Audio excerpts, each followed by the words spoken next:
New at 10, trails washed out, bridges washed away. Now 9 months after our devastating floods, a popular park in Golden is slowly being put back together, but it is still facing one major hurdle. We are in Apex Park on Lower Apex Trail. Apex Park is mostly steep and rocky trails, especially down by the river. There's a lot of rocks and more that have been exposed since the floods. But there are upper trails as well that are more smooth, but it's definitely a very hilly park. A very popular hilly park, but 10 months after the flooding. We are still recovering from the floods of last September. We had a lot of water come down the mountain, washed out a lot of the trail bed.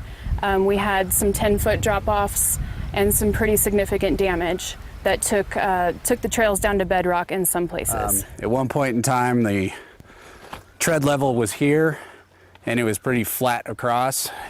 The estimate is 93% of the park is open. However, bridges will need to be designed and put in place to open the remainder of the trail system. Right now, our holdup is we're getting federal funds for this from FEMA. So because of that, we have to go through an EA process. So right now, we're waiting for that EA process to be complete. That doesn't mean nothing's being done. The lower section that we just opened on Friday, that was pretty much all done.